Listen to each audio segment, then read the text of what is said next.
You are listening to PastThink.com audiobook. Please like and subscribe, thank you. 33. Heresy deludes the true nature. Primal spirit helps the native mind. We were telling you about that fiend who hauled 8 rules into the cave, crying, "Elder brother, we caught one." Delighted, the old demon said, "Bring him here for a look." "Isn't this the one?" said the second demon.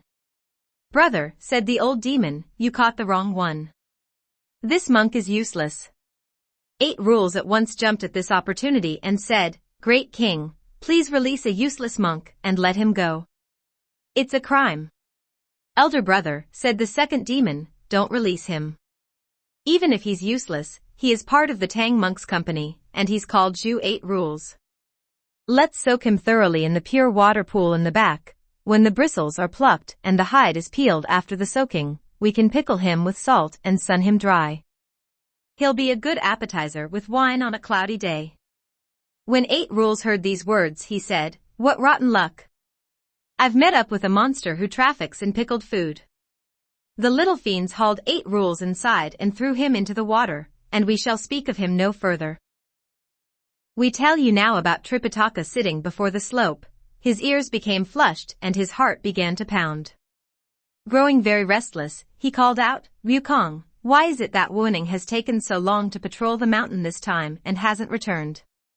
Pilgrim said, "Master still doesn't know anything of how his mind works." "How does it work?" asked Tripitaka. "Master," said Pilgrim, "if this mountain truly has monsters, he will find it difficult to advance even half a step. Instead, he will run back to report to us with all sorts of exaggerations. I suppose, however, that there are no monsters, and he must have gone ahead directly when he found the road quiet and safe." "If he really has gone ahead," said Tripitaka, "where shall we meet him?" "This a wild, mountainous region, not like somewhere in a village or town." Pilgrim said, "Don't worry, master, please mount up. That idiot is rather lazy, and without doubt he moves very slowly. Urge your horse a little, and we'll certainly catch up with him to proceed together again." The Tang monk indeed climbed on his horse. As Sha monk pulled the luggage, Pilgrim led the way in front to ascend the mountain. We tell you now instead about the old fiend, who said to the second demon, "Brother, if you have caught 8 rules, there must also be the Tang monk somewhere. Go and patrol the mountain again, and make certain that you don't miss him." "At once." "At once," said the second demon, who immediately called up some 50 little fiends to go patrol the mountain with him. As they journeyed, they saw auspicious clouds and luminous ether circling. The second demon said, "Here comes the Tang monk." "Where is he?" asked the various little fiends. The second demon said, "Auspicious clouds will alight on the head of a virtuous man, whereas the black ether emitted from the head of a wicked man will rise up to the sky. That Tang monk is actually the incarnation of the elder gold cicada, a virtuous man who has practiced austerities for 10 existences. That's why he is encircled by these auspicious clouds." Those little fiends, however, still could not perceive where the monk was. Pointing with his finger, the second demon said, "Isn't that he?" Immediately, Tripitaka on the horse shuddered violently. The demon pointed again, and Tripitaka shuddered once more. This went on for 3 times, and Tripitaka grew very anxious, saying, "Disciples, why am I shuddering like this?" "You must have an upset stomach," said Sha monk, "and that's why you are feeling the chill." "Nonsense," said Pilgrim. "Going through this tall mountain and rugged cliff must have made Master rather apprehensive, that's all. Don't be afraid. Don't be afraid. Let old monkey put on a show for you with my rod to calm your fears somewhat. Dear Pilgrim." Whipping out his rod, he began to go through a sequence of maneuvers with the rod as he walked before the horse, up and down, left and right. The thrusts and parries were made in perfect accord with the manuals of martial arts. What the elder saw from the horse was a sight incomparable anywhere in the world. As Pilgrim led the way toward the west, the monster, who was watching on top of the mountain, almost fell over with fear. Scared out of his wits, the monster blurted out, "I have heard about Pilgrim's son for several years, but today I know that this is no false rumor." Drawing closer to him, the various fiends said, "Great king, Why do you magnify the determination of others to diminish your own authority? Of whom are you boasting? Pilgrim son, said the second demon, truly possesses vast magical powers. We won't be able to eat the Tang monk. Great king, said the fiends, if you don't have the abilities, let a few of us go and report to the great king. Ask him to call up all the fighters, young and old, of our cave, and we will all join to form a solid battle front. You fear that he'll be able to escape then? Can't you all see that iron rod of his? Asked the second demon.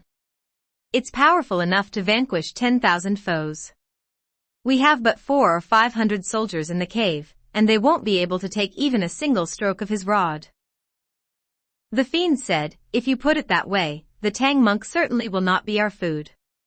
Doesn't that mean that we have also made a mistake in seizing Zhu 8 rules? Let's return him to the monks. We haven't quite made a mistake, said the second demon, nor should we send him back so easily. In the end, we are determined to devour the Tang monk, but we can't do it just yet. If you put it that way, said the fiends, should we wait for a few more years? The second demon said, no need for a few more years. I perceive now that Tang monk must be sought for with virtue, and not be taken by violence. If we want to use force to catch him, we won't be able to get even a whiff of him. The only way we can move him is to feign virtue, so that his mind will be made to fuse with our minds, in the process of which we shall plot against him, exploiting the very virtue of his. The fiends said, if the great king wants to devise a plan to catch him, will you want to use us? Each of you may return to our camp, said the second demon, but you are not permitted to report this to the great king. If you disturb him and leak the news, my plan may be ruined. I have my own power of transformation, and I can catch him. The various monsters dispersed, the demon by himself leaped down from the mountain. Shaking his body by the road, he changed into an aged Taoist. How was he dressed, you ask? You see. A shining star-patterned cap. And tousled whitish hair. A feathered gown wrapped in silk sash. And sandals tied with yellow coir. Nice features and bright eyes like a man divine. A light, healthy body as the aged stars. Why speak of the blue buffalo Taoist? 1. He's as strong as white tablet master 2. A specious form disguised as the true form. Falsehood feigning to be the honest truth. By the side of the main road, he masqueraded himself as a Taoist with a bloody, broken leg, whimpering constantly and crying, save me. Save me. We were telling you about Tripitaka, who, relying on the strength of great sage Sun and Sha monk, was proceeding happily when they heard repeatedly the cry, Master, save me.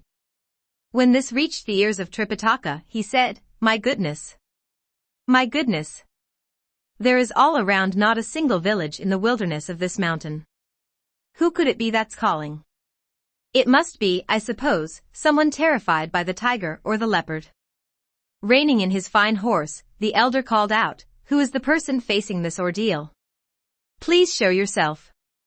The fiend crawled out of the bushes, and at once banged his head on the ground without ceasing, facing the elder's horse.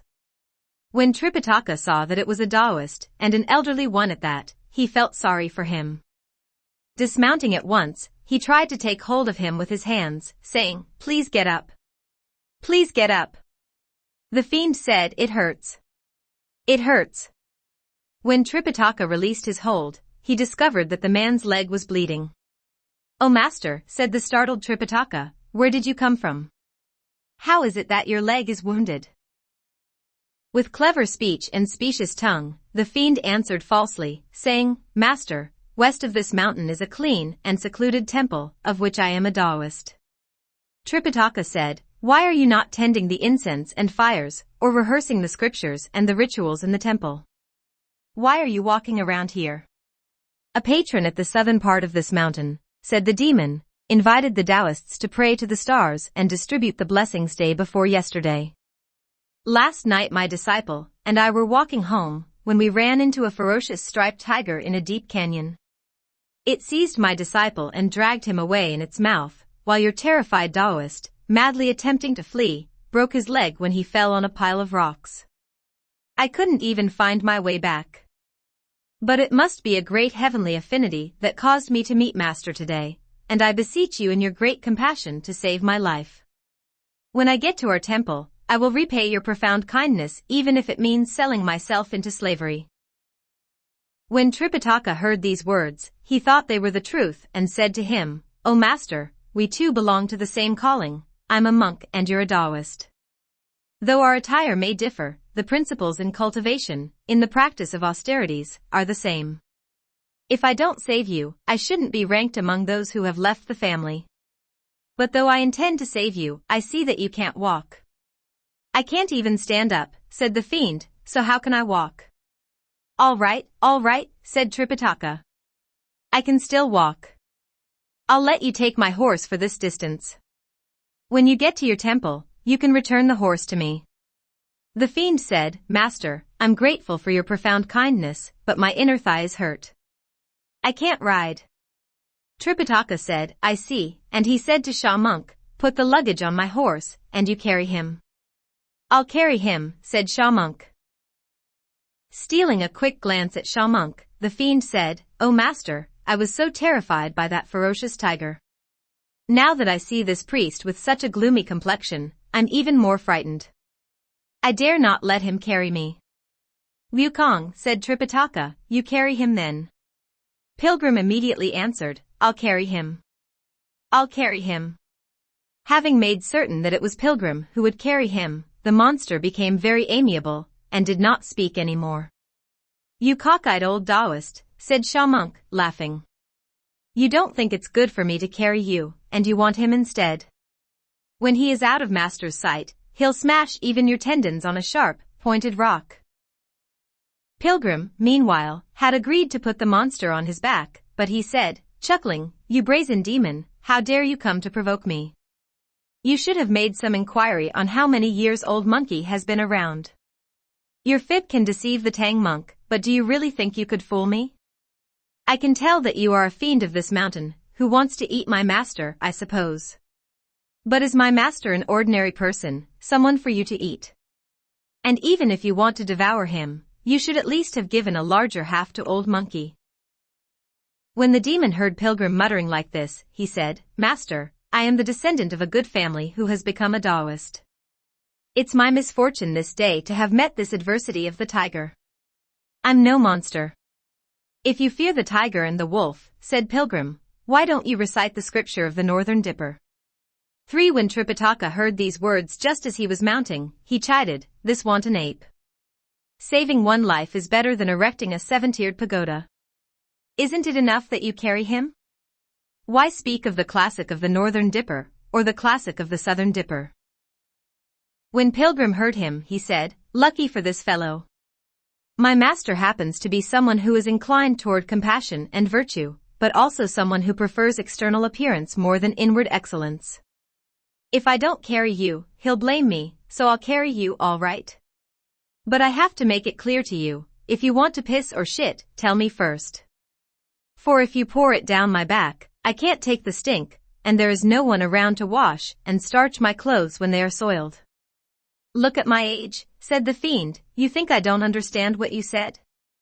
Only then did Pilgrim pull him up and put him on his back, before setting out on the main road to the west with the elder and Sha Monk. When they reached a spot in the mountain where the road became bumpy, weaving up and down, Pilgrim took care to walk more slowly, allowing the Tang monk to proceed first. Before they had gone 4 or 5 miles, the master and Sha Monk descended into a fold of the mountain, and became completely out of sight. More and more annoyed, Pilgrim thought to himself, "Master is such a fool even though he's a grown man. Traveling this great distance, one gets weary even if one were empty-handed, and he tells me instead to carry this monster. I wish I could throw him off. Let's not say he's a monster, even if he were a good man, he should die without regret for having lived so long. I might as well dash him to the ground and kill him. Why carry him any further?" As the great sage was about to do this, the monster knew instantly of his plan. Knowing how to summon mountains, he resorted to the magic of moving mountains and pouring out oceans. On Pilgrim's back he made the magic sign with his fingers and recited a spell, sending the Sumru mountain into midair and causing it to descend directly on Pilgrim's head. A little startled, the great sage bent his head to one side, and the mountain landed on his left shoulder. Laughing, he said, "My child, what sort of press-body magic are you using to pin down old monkey? This is all right, but a lopsided pole is rather difficult to carry." The demon said to himself, "One mountain can't hold him down." He recited a spell once more and summoned the Ame Mountain 4 into the air. Pilgrim again turned his head, and the mountain landed on his right shoulder. Look at him. Carrying 2 mountains, he began to give chase to his master with the speed of a meteor. The sight of him caused the old demon to perspire all over, muttering to himself, "He truly knows how to pull mountains." Exerting his spirit even more, he recited another spell, and sent up the Tai Mountain to press down on Pilgrim's head. With this magic of the Tai Mountain pressing the head, the great sage was overpowered as his strength ebbed and his tendons turned numb. The weight was so great that the spirits of the 3 worms 5 inside his body exploded and blood spouted from his 7 apertures. 6. Deer Monster. After he used his magic power to pin down Pilgrim, he himself mounted quickly a gust of violent wind to catch up with the Tang monk. From the edge of the clouds, he stretched down his hand to try to seize the rider of the horse. Sha monk was so startled that he threw away the luggage and whipped out his fiend-routing staff to block the attempt.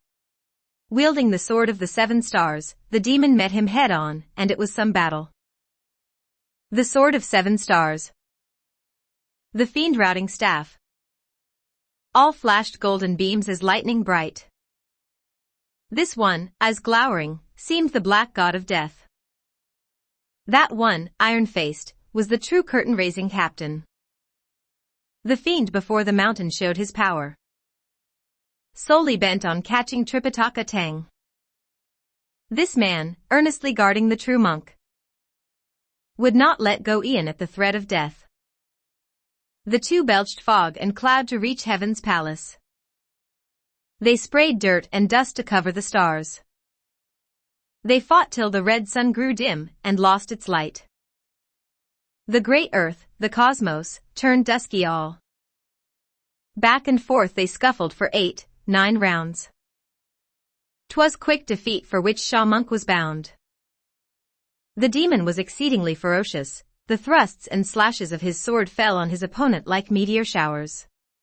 Growing weaker by the moment, Sha monk could no longer withstand him and turned to flee, when the precious staff was forced aside, and he was seized by a huge hand. Wedging Sha monk beneath his left arm, the demon dragged Tripitaka off the horse with his right hand, with the tip of his feet hooked onto the luggage, and his mouth tugging at the mane of the horse. He used the magic of removal, and brought them all to the lotus flower cave in a gust of wind. Shouting at the top of his voice, he cried, "Elder brother, all the monks are caught and brought here." When the old demon heard these words, he was very pleased, saying, "Bring them here for me to have a look." "Aren't these the ones?" asked the second demon. "Worthy brother," said the old demon, "you caught the wrong ones again." "But you told me to catch the Tang monk," said the second demon. The old demon said, "It was the Tang monk, all right, but you did not manage to catch the able pilgrim Sunday. We have to catch him first before we can enjoy eating the Tang monk. If we haven't caught him, be sure not to touch any of his companions. That Monkey King, you see, has vast magic powers and knows many ways of transformation. If we devour his master, you think he'll accept that? He will certainly come to quarrel with us at our door, and we will never be able to live in peace." "Elder brother," said the second demon with a laugh, "you know only how to exalt others. According to your words, that monkey is unique on earth, and rare even in heaven. But as I see him, he's so-so only, with not many abilities." "You caught him, then?" asked the old demon. "He has already been pinned down by 3 large mountains that I summoned," said the second demon, "and he can't move even an inch.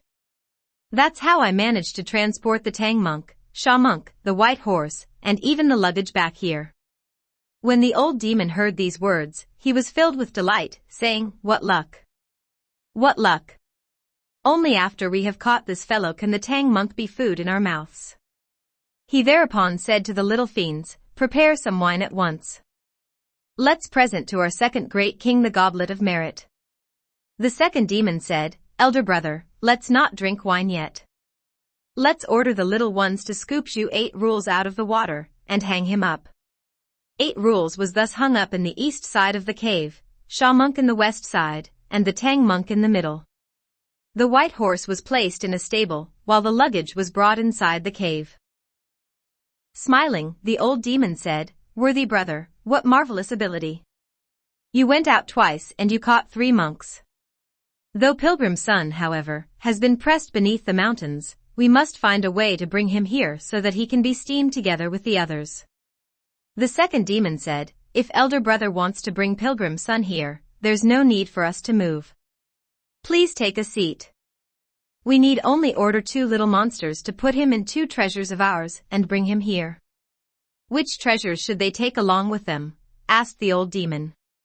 The second demon said, "Take my red gourd of purple gold, and your pure mutton jade vase." Bringing out the treasures, the old demon said, "Whom should we send?" The second demon said, "Let's send Sly Devil and Wily Worm, the 2 of them." He then gave the instructions to the 2, saying, "Take these treasures and go to the tallest peak of the 3 mountains. Turn one of them upside down so that its mouth will face the ground and its bottom, the sky. Call out the name, Pilgrim's son, and if he answers, he will be sucked immediately inside. You will then seal the container with the tape bearing the words, 'May Lousy act quickly according to this command.' 7 in 1¾ hours, he will be reduced to pus." The 2 little fiends kowtowed before they left to fetch Pilgrim, and we shall speak no more of them for the moment. We tell you now about the great sage, who was pressed beneath the mountains by the magic of the demon. Suffering, he thought of Tripitaka. In adversity, he recalled the holy monk. He cried out with a loud voice, "O Master! I remember how you went to the mountain of 2 frontiers to lift up the tape that had me pressed down, and it was then that old monkey escaped his great ordeal to embrace the vow of complete poverty. Thanks to the Bodhisattva, I was given the Dharma decree so that you and I could stay together and practice religion together, so that we would be brought under the same affinity and attain the same enlightenment and knowledge. How should I expect that we would run into such a demonic obstacle here, and that I would be pinned down again by his mountains? Oh, pity it all. You may be fated to die, but pity Sha monk, 8 rules, and the little dragon, who took all that trouble of changing into a horse.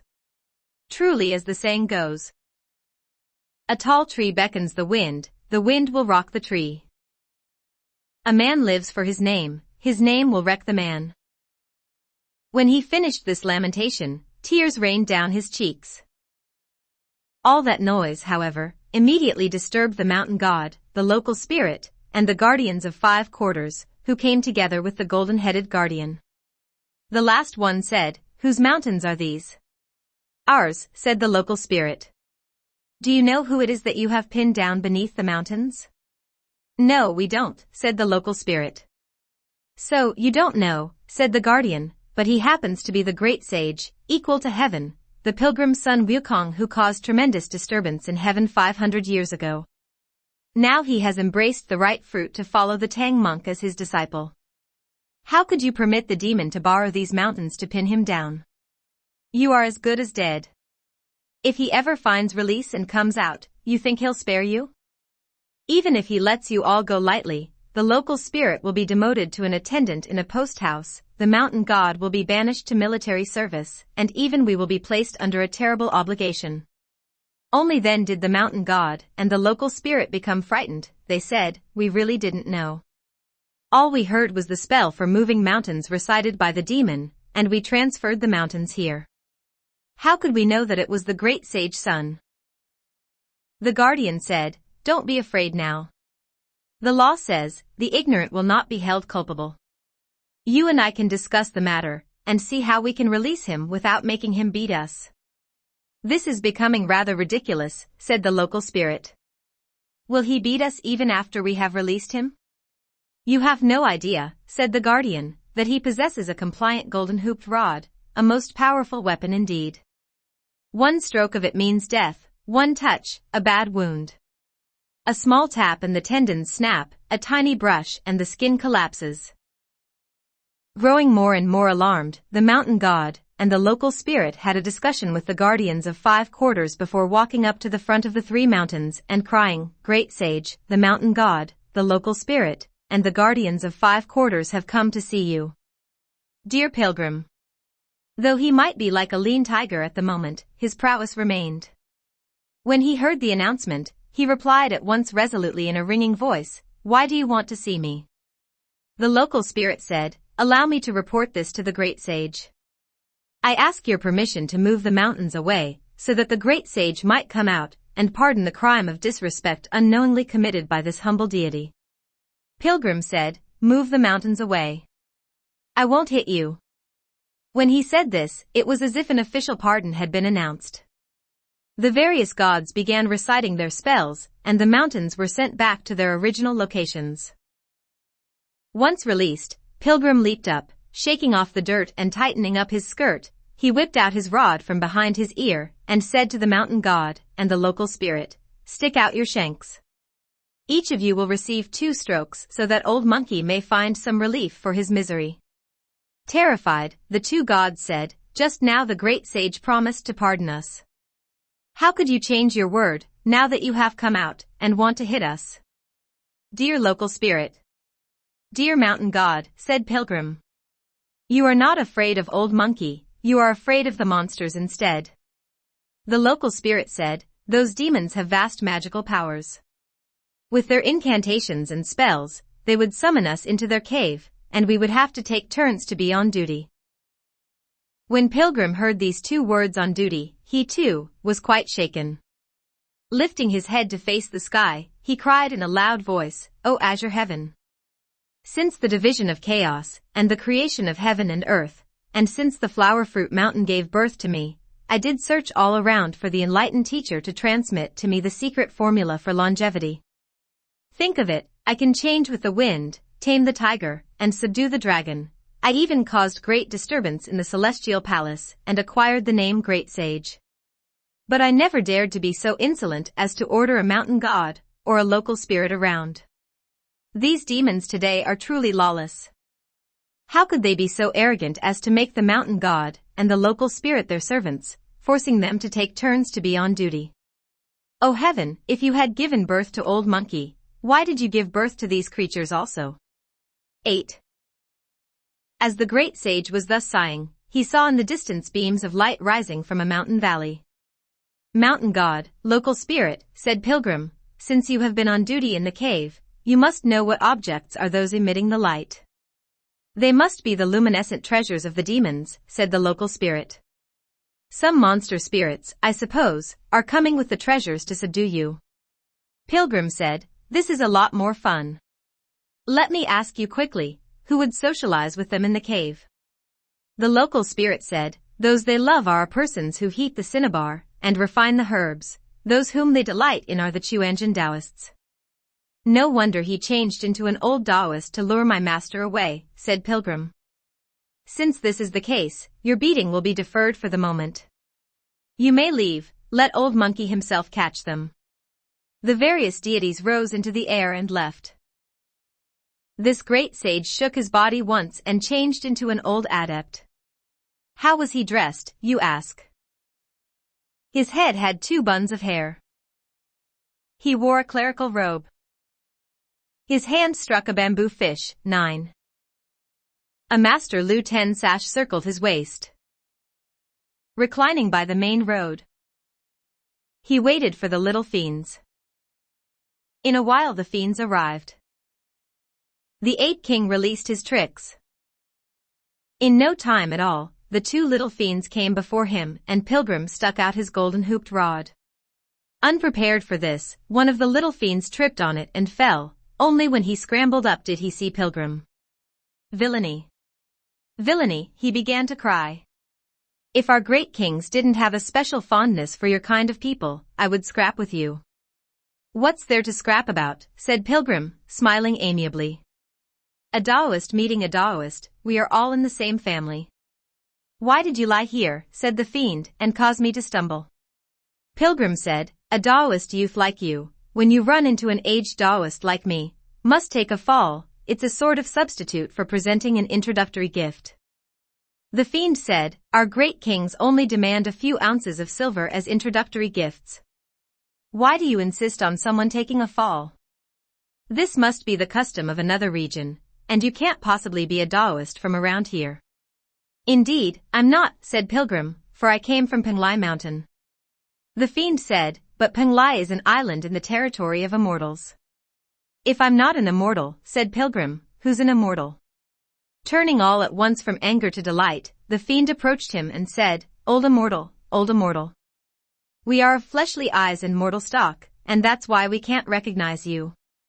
Our words have offended you. Please pardon us. I won't blame you, said Pilgrim, for as the saying goes, the immortal frame does not tread on ground profane. How could you know? The reason why I have landed on your mountain today is that I want to enlighten a good man to become an immortal, to understand the Tao. Which of you is willing to follow me? Sly Devil said, Master, I'll follow you, while Wily Worm also said, Master, I'll follow you. Though he knew the reason already, Pilgrim nonetheless asked, where did you two come from? From the Lotus Flower Cave, said one of the fiends. Where are you going? Our great kings have ordered us, said the fiend, to go capture Pilgrim Sunday. To capture whom? Asked Pilgrim. To capture Pilgrim's son, said the fiend again. Pilgrim said, could it be Pilgrim's son, the one who's following the Tang monk to seek scriptures? Exactly, said the fiend. You know him too? That monkey is rather rude, said Pilgrim. I know him all right, and I am a little mad at him. I'll go with you to capture him, we'll consider this my assisting you in making merit. Master, said the fiend, no need for you to assist us in making merit. Our second great king has considerable magic powers, he summoned 3 huge mountains, and had that monkey pinned down, unable to move even an inch. He then told us to come with treasures to store him up. What kind of treasures? Asked Pilgrim. Sly Devil said, mine is a red gourd, while his is a pure jade vase. How do you plan to store him up? Asked Pilgrim. The little fiend replied, turn my treasure upside down so that its mouth will face the earth, and its bottom the sky. I'll then call him once, and if he answers me, he will at once be sucked inside. I will then seal the treasure with a tape bearing the words, may Lousy act quickly according to this command. In 1 3/4 hours, he will be reduced to pus. When Pilgrim heard that, he said to himself in secret alarm, formidable? Formidable? Previously the Day Sentinel said that they had 5 treasures, and these must be 2 of them. I wonder what sort of things are the other 3. He smiled and said to the 2 of them, could you 2 permit me to have a look at the treasures? Completely unsuspecting, the little fiends took out from their sleeves at once the 2 treasures and presented them to Pilgrim with 2 hands. When Pilgrim saw them, he was delighted, saying to himself, marvelous things. Marvelous things. I could wag my tail once and leap clear of this place, making off with the treasures as if they had been presented to me as gifts. He then thought to himself, it's no good. I can rob them of these things, but old monkey's reputation will be ruined. This is nothing but committing robbery in broad daylight. He therefore returned the treasures to the fiends, saying, you haven't seen my treasure yet. One of the fiends said, what kind of treasure does master have? Would you permit us profane people to have a look, to ward off calamities, perhaps? Dear Pilgrim. Stretching forth his hand, he pulled off a piece of hair from his tail, and gave it a squeeze, crying change. It changed at once into a huge red gourd of purple gold, about 17 inches tall. He took it out from his waist, saying, you want to see my gourd? Having received it in his hands and examined it, Wily Worm said, Master, your gourd is big, and it has nice form. It's good to look at all right, but I'm afraid that it's not good to use. What do you mean by not good to use? Asked Pilgrim. The fiend said, each one of our treasures can store up to 1,000 people. So, said Pilgrim, yours can store up people. What's so rare about that? This gourd of mine can even store up heaven. It can, said the fiend. Indeed, said Pilgrim. I'm afraid you are lying, said the fiend. Store it up for us to see and we'll believe you, otherwise, we'll never believe you. If heaven irritates me, said Pilgrim, I usually store it up 7 or 8 times within a single month. If it doesn't bother me, I will not store it up for as long as half a year. Elder brother, said Wily Worm, a treasure that can store up heaven. Let's exchange ours with his. Sly Devil said, how would he be willing to exchange his with ours, which can only store up people? If he's unwilling, said Wily Worm, we'll make it good with our vase also. Secretly delighted, Pilgrim thought to himself. A gourd repays a gourd. We add a vase of jade. 2 things exchanged for 1. That's what I call fair trade. He therefore went forward and caught hold of Wily Worm, saying, if I store up heaven, you will trade with me? If you do, yes, said the fiend. If I don't, I'll be your son. All right. All right, said Pilgrim. I'll store it up for you to see. Dear great sage. Bowing his head and making the magic sign, he recited a spell that brought him the god of day patrol, the god of night patrol, and the guardians of 5 quarters, to whom he gave the following instruction. Report for me at once to the Jade Emperor, and say that Old Monkey has embraced the right fruit to accompany the Tang monk to acquire scriptures in the western heaven. Our path has been blocked at a tall mountain, where my master encounters grievous calamity. I would like to entice certain demons, who possess some treasures, into trading with me. I therefore beseech His Majesty with due reverence to let Old Monkey borrow heaven to be stored up for half an hour, so that I may accomplish my task. If he but utters half a no, I shall ascend to the divine mists hall and start a war. The deities went past the south heaven gate, and stood below the hall of divine mists to report to the Jade Emperor. This impudent ape, said the Jade Emperor. He still speaks in such an unruly manner. Some time ago when Guanyin came to inform us that he had been released to accompany the Tang monk, we even sent him the guardians of the 5 quarters and the 4 sentinels to take turns ministering to him. Now he even wants to borrow heaven to be stored up. How could heaven be stored up? Hardly had he finished speaking when the 3rd Prince Na stepped forward from the ranks and memorialized, saying, Your Majesty, heaven, too, can be stored up. How? Inquired the Jade Emperor. Na said, when chaos first divided, that which was pure and light became heaven, and that which was heavy and turbid became earth. Heaven, then, is a round mass of clear ether that nonetheless supports the Jasper Palace and the heavenly ramparts. In principle, therefore, heaven cannot be stored up. However, the matter of Pilgrim Sun's accompaniment of the Tang monk journeying westward to acquire scriptures is itself a source of blessings great as Mount Tai and deep as the sea. Today we should help him to succeed. The Jade Emperor said, How would our worthy minister help him?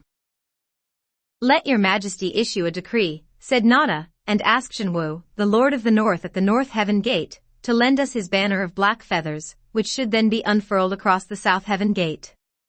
The sun, the moon, and the stars will be covered, and it will be so dark on earth that people cannot see each other even if they are standing face to face. The fiends will be deceived into thinking that heaven has been stored up, and that is how we may help Pilgrim to succeed.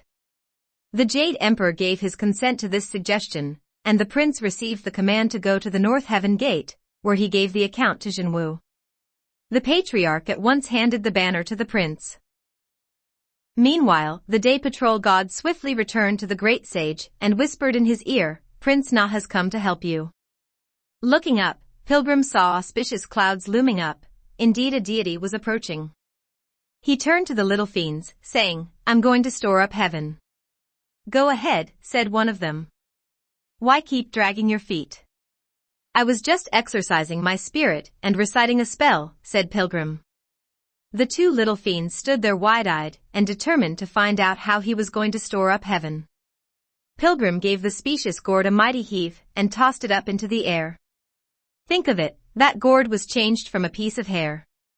How heavy could it be? Lifted up by the mountain wind, it drifted here and there for at least half an hour before dropping down. Meanwhile, Prince Na at the South Heaven Gate flung wide the black banner and in one instant covered the sun, the moon, and all the planets. Truly. The cosmos seemed dyed by ink. The world was made indigo. Astounded, the little fiend said, "It was just about noon when we were talking. How is it that it's dusk already?" "Heaven has been stored up," said Pilgrim. "You can't tell time. How can it not be dusk?" "Why is it so dark?" they cried. Pilgrim said, "The sun, the moon, and the stars are all contained inside. There's no light outside. How can it not be dark?" "Master," said one of the little fiends, "where are you speaking?" "Am I not in front of you?" asked Pilgrim. The little fiend stretched out his hand to try to touch him, saying, "I can hear you, but I can't see your face." "Master, where are we?" To deceive them further, Pilgrim said, "Don't move. This is the shore of the Gulf of Gili. If you stumble and fall into the sea, you won't reach bottom even after 7 or 8 days. Stop. Stop. Stop, cried the horrified fiends. Release heaven, please. We know now how it is stored up. If we fool around any more and drop into the sea, we'll not get home. Dear Pilgrim. When he saw that they took the whole thing for the truth, he recited the spell again to alert the prince, who rolled up the banner, and the sunlight of noon was seen once more.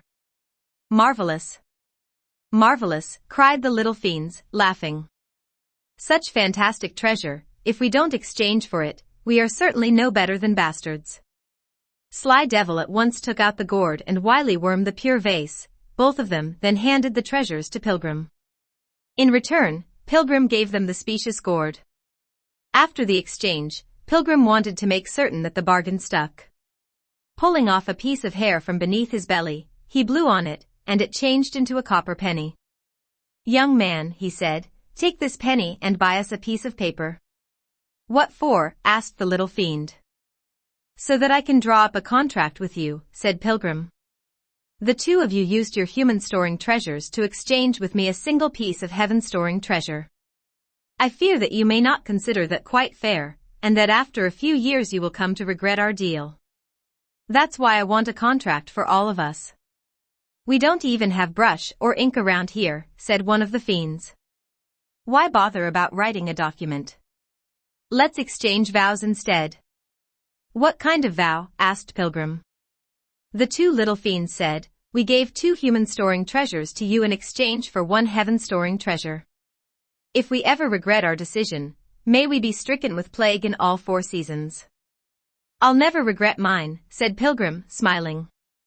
"If I do, may I also be stricken like you."